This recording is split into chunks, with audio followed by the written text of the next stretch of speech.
Friends, હું સુકેજા ચૌહાણ ફરીથી આપ સર્વેનું હાર્દિક સ્વાગત કરું છું. તો મિત્રો, આપણે ગયા વિડીયોની અંદર આપણે પ્રેક્ટિકલ દાખલાની આપણે વાત કરી હતી, બરાબર, સેવા પડતરની અંદર.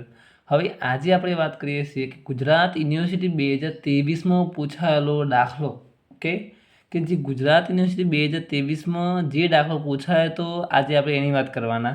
એનું તમને આજે ફૂલ સોલ્યુશન આપીશ. ઓકે, તો જે મિત્રો નવા હોય તો ચેનલને સબસ્ક્રાઈબ, લાઇક અને શેર કરવાનું ભૂલતા નહીં. તમને 2023થી લઈને 2015થી લઈને 2023 સુધીના બધા પ્રશ્નપત્રોનું સોલ્યુશન હું અહીંયા આપીશ. ઓકે, તો ખાસ તમારા ફ્રેન્ડ સર્કલની અંદર આ વિડીયોને શેર કરજો. ચાલો, તો આપણે શરૂઆત કરીએ. આપણે જીયુમાં પૂછાયેલા 2023ના દાખલા દ્વારા. તમારા જો નવી બુક હોય તો તમે એ બુક જોઈ લેજો. એમાં 2023માં પૂછાયેલો દાખલો તમે જોઈ શકો, બરાબર. ધ્યાન આપજો, એની અંદર ક્રમ તમારો અલગ હશે. અહીંયા આનો ક્રમ 27મો છે, પણ તમે નવી બુકમાં જોશો એટલે તમને આ રકમ તમને જોવા મળશે. ઓકે, ચાલો, પહેલી વસ્તુ તમે ધ્યાનથી જુઓ. તો મિત્રો, તમે જોઈ શકો કે બસની કિંમત તમને 10 લાખ આપેલી. ઓકે, તમે જોઈ લેજો કે નવી બુકની અંદર તમને આ દાખલો તમને જોવા મળશે. લેટેસ્ટમાં તમને છેલ્લે તમને 2023ના વર્ષનો આ સમ પૂછાયેલો છે. બસની કિંમત કેટલી મિત્રો? 10 લાખ. આયુષ્ય તમને અંદાજિત આવેલું છે મિત્રો કેટલું? 1 લાખ કિલોમીટર. યાદ રાખજો મિત્રો, અંદાજિત આયુષ્ય તમને 1 લાખ કિલોમીટર તમને આપેલું છે. હવે મેં તમને એવું કીધેલું કે આપણે કોની જરૂરિયાત પડે મિત્રો? માસિક કિલોમીટર જોઈએ આપણે. મેં પાર્ટ 1 પાર્ટ 2 મૂકેલો છે, તો દરેકે પાર્ટ 1 જોયા પછી તમારે આ જોવાનું. પાર્ટ 1માં મેં એવું કીધું હતું કે આપણે કોઈ પણ દાખલો કરીએ તો પહેલાં શું જોઈએ? માસિક કિલોમીટર જોઈએ. એટલે માસિક કિલોમીટર તમને જો અહીંયા કેટલા 10,000 કિલોમીટર આપેલા છે, તો અહીંયા ગણતરી કરવાનો કોઈ પ્રશ્ન રહેશે નહીં. ઓકે, તો અહીંયા આપણે આથી લખી શકીએ કે માસિક કિલોમીટર કેટલા હતા? 10,000. બીજું કે બસની વહન ક્ષમતા 40 મુસાફરો અને વહન ક્ષમતાનો ઉપયોગ કેટલો થાય છે? 80%. યાદ રાખજો, 80% છે. આ ટકા કહેવાય. એટલે ખરેખર અહીંયા આપણને પેસેન્જર કિલોમીટર આપ્યા નથી. તો આપણે શું કરવાનું? માત્ર પેસેન્જર કિલોમીટર આપણે શોધવાના રહેશે. તો જુઓ, અહીંયા તમે પહેલી વસ્તુ જુઓ. એક તો માસિક કિલોમીટર તમને આપેલા છે. કેવા માસિક કિલોમીટર તમને કેટલા આપેલા છે મિત્રો? 10,000. બીજું, પેસેન્જર કિલોમીટર તમને આપેલા નથી. તો પેસેન્જર કિલોમીટર આપણે શોધવાના કઈ રીતે? માસિક કિલોમીટર 10,000 હતા મિત્રો, અને બસની વહન ક્ષમતા કેટલી હતી? 40 મુસાફરોની, અને એનાય તમને એવું કીધું કે 80% વહન ક્ષમતાનો ઉપયોગ કરવામાં આવે છે. તો આપણે શું કરવાનું? 10,000 ગુણ્યા 40, 10,000 ગુણ્યા 40 અને એના 80%, એટલે 3,20,000 આપણને શું મળશે? Passenger kilometre. આટલું આપણે કરી દેવાનું. જો 2023માં જે દાખલો પૂછ્યો છે બહુ જ ઇઝી છે, તમને સરસ રીતે આવડશે. તમે વિડીયો સરસ રેગ્યુલર જોશો, તમને આ ચેપ્ટરમાં કોઈ તકલીફ નહીં પડે. ચાલો, હવે આપણે ગણીએ, બરાબર, કે પેસેન્જર કિલોમીટર કેટલા મળ્યા? 3,20,000. એ આપણે અહીંયા લખી દેવાના. ચલો, હવે આપણે ફોર્મેટ બનાવેલું છે. ફોર્મેટની અંદર આપણે એન્ટ્રીઓ કરવાની. કઈ રીતે કરવાની, શું કરવાનું, બધું તમને હું અહીંયા સ્ટેપ બાય સ્ટેપ તમને સમજાવીશ. ઓકે, તમે ધ્યાન આપજો, હું તમને અહીંયા ગણતરી કરી આપીશ. જુઓ, પહેલી વસ્તુ, બસની કિંમતમાં 10 લાખ આપેલી મિત્રો. અને મેં એવું કીધેલું કે જ્યારે તમને કિંમત આપેલી હોય ને મિત્રો, તો આપણે શું યાદ રાખવાનું? કિંમત આપેલી હોય એટલે આપણને શું આપેલું હોય? ઘસારો આપેલો હોય. શું આપેલું હોય? ઘસારો. તો અહીંયા આપણે શું લખીશું? પહેલાં અહીંયા કેવા ખર્ચા આવવાના? સ્થિર ખર્ચા આવવાના. મેં કીધેલું પહેલાં શું ટાઇટલ આપવાનું? સ્થિર ખર્ચ. અને બીજું અહીંયા શું આપવાનું? આપણે ચલિત ખર્ચ. આવું 2 ટાઇટલ આપણે આપી દેવાના. 2 ટાઇટલ આપ્યા પછી બસની કિંમત આપી હોય એટલે શું ગણાય? ઘસારો ગણાય મિત્રો. તો ઘસારો ગણવા માટેનું મેં સૂત્ર લખાવ્યું હતું.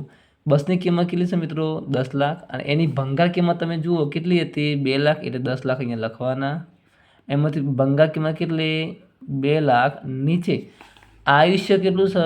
આયુષ્ય 1 લાખ કિલોમીટર. એનો મતલબ આપણને જે ઘસારો મળશે મિત્રો, એક શેમાં મળશે? કિલોમીટરમાં મળશે મિત્રો. યાદ રાખજો. તો 10 લાખ હતા, એને શું કરવાના? આપણે 2 લાખ બાદ કરવાના ભંગાર કિંમત, અને 1 લાખ આયુષ્ય વડે આપણે ભાગીશું એટલે 1 કિલોમીટરનો ઘસારો કેટલો મળશે આપણને? 8 રૂપિયા પર કિલોમીટર. જોજો, પર કિલોમીટર. અને આપણે ખર્ચો કેવો જોઈએ? માસિક. એનો મતલબ માસિક કિલોમીટર આપણને બુકમાં કેટલા આપેલા છે? 10,000. તો 10,000 વડે આપણે શું કરવાના? અહીંયા ગુણવાના. શું કરવાના? ગુણવાના. એટલે આપણને અહીંયા ઘસારો કેટલું મળશે? 80,000. જોઈ લેજો, જે તમને જે રીતે તમને શીખવી રહ્યો છું એમાં તમને કોઈ તકલીફ નહીં પડે, તમે જો આ પ્રમાણે જોશો ત્યારે. ચલો આગળ બીજી વસ્તુ. હવે આપણે શું કરીશું કે ડ્રાઈવરનો પગાર એ તમારો કયો ખર્ચો કહેવાય? સ્થિર. તો ક્યાં આવે? અહીંયા લખાશે ડ્રાઈવરનો પગાર. એ પણ તમે જુઓ માસિક તમને 5,000 આપેલો છે, બરાબર. તો આપણે એને અડવાની જરૂર નથી, જે હોય મૂકી દેવાના. પછી ક્લીનરનો પગાર, એ પણ શું કહેવાય તમારા માટે? સ્થિર ખર્ચ કહેવાય. એ પણ ત્યાં લખવાનો ક્લીનરનો પગાર કેટલો માસિક મિત્રો? 4,000. રિપેરિંગ ખર્ચ કેટલો છે? 2,000. એ પણ શું કહેવાય? રિપેરિંગ ક્યાં આવે? હવે રિપેરિંગ ક્યાં આવે? ચલિતમાં આવે. તો યાદ રાખજો રિપેરિંગ ખર્ચ એ ચલિત ખર્ચ કહેવાય. કેટલો? 2,000. ક્યાં આવવાનો? ચલિતમાં લખાશે. બીજું, ફાળવવામાં આવેલ ઓફિસ ખર્ચ શું આવે? સ્થિર ખર્ચ આવે. ઓફિસ ખર્ચ કેવો હતો? માસિક 1,000. ગેરેજ ભાડું એ પણ ક્યાં આવે? સ્થિર ખર્ચમાં આવે. કેટલો? 1,000. સ્ટેશનરી ખર્ચ એ પણ શું કહેવાય? સ્થિર ખર્ચ કહેવાય. કેટલો? 2,000. હવે થોડું ધ્યાન આપજો. હવે આ મુદ્દો તમારે ધ્યાનથી જોવાનો કે 1 લીટર ડીઝલની પડતર તમને 40 રૂપિયા આપી. મિત્રો યાદ રાખજો કે ડીઝલની પડતર 40 રૂપિયા તમને આપી. એટલે 1 લીટર આપણને ડીઝલ કેટલા મળે છે? 40માં. ડીઝલ ક્યાં આવે? આપણે અહીંયા લખાય. પરંતુ અહીંયા ખર્ચો કેવો જોઈએ આપણે? માસિક મિત્રો. તો આપણે અહીંયા શું કીધું કે 40 રૂપિયા 1 લીટર ડીઝલ. તો 1 લીટર ડીઝલનો વપરાશ તમે કરો છો તો 1 લીટરમાં તમારી બસ કેટલી દોડે છે? 8 કિલોમીટર. તો આપણે શું કરવાનું? જો ભૂલ્યા વગર કાયદેસર કોઈ પણ દાખલામાં આરતી કરવાનું. 40 રૂપિયા જે ભાવ હોય એને 8 વડે ભાગવાના. એટલે કેટલા આવે? 5 રૂપિયા તમને આવે. કેટલા મળશે તમને? 5. આઈડિયા આવશે બધાને? 40ને 8 વડે ભાગીએ એટલે 5 રૂપિયા તમને 1 લીટર એટલે 1 કિલોમીટરનો ભાવ તમને મળે છે. કેટલો? ડીઝલનો 5 રૂપિયા મળે. કે 8 કિલોમીટરમાં 40 રૂપિયા થાય ખર્ચો, બરાબર. તો 1 કિલોમીટરમાં 5 રૂપિયાનો વપરાશ થાય 1 કિલોમીટરમાં. અને એવા કિલોમીટર કેટલા હતા મિત્રો? 10,000 આપણે મહિનામાં યુઝ કરીએ છીએ. તો અહીંયા ખર્ચો કેટલો આવવાનો? 50,000 જે ડીઝલનો આપણે બતાવી શકીએ. ઓકે, આઈ હોપ કે તમને ખબર પડતી હશે. બીજું, ઓઇલ અને પરચુરણ ખર્ચ ડીઝલના 10%. તો ઓઇલ ક્યાં આવે? નીચે આવે. એકાના ડીઝલના 10%. ડીઝલ 50,000 હતું તો એના 10% એટલે કેટલું આવે? 5,000 આપ તમારે અહીંયા મૂકવાનો રહેશે. પછી મહિનાના કુલ કિલોમીટર લખી દીધા.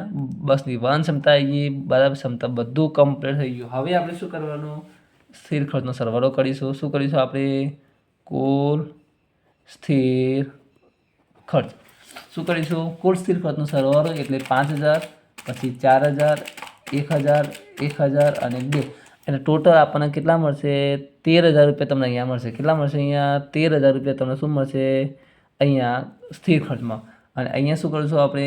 કુલ ચલિત ખર્ચ એમાં કેટલા? 80,000, પછી કેટલા? 2,000, 50,000 અને 5. કેટલા આવવાના અહીંયા? 1,37,000. તો બેનો સરવાળો તમે કરીને એન્ટ્રી લાવો તો એ જવાબ આવશે.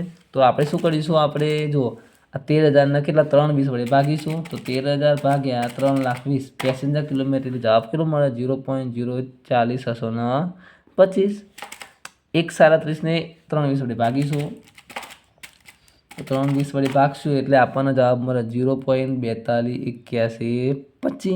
આ બેનો સરવાળો કરીશું તો 0.04025 એટલે કેટલા મળવાના? યાદ રાખજો મિત્રો, 0. કેટલા? 47 તમને મળશે અહીંયા મુસાફર કિલોમીટર દીઠ ફરતા. શું આવે? મુસાફર. યાદ રાખજો, તમારા માટે સરસ દાખલો છે અહીંયા. મુસાફર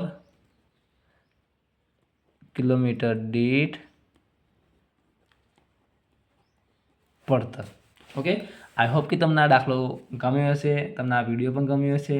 જો તમે 2023ના દાખલાનું ફૂલ સોલ્યુશન તમે અહીંયા જોઈ શકો છો. આ પ્રમાણે તમે દાખલા કરો એટલે કોઈ તકલીફ તમને પડે નહીં. ઓકે, આઈ હોપ કે તમને વિડીયો ગમ્યો હશે. એટલે તમે આ વિડીયોને શેર, લાઇક અને કોમેન્ટ કરવાનું ભૂલતા નહીં. હવે મળીશું આપણે નેક્સ્ટ ટાઈમ આવા જ કોઈ સારા દાખલા સાથે.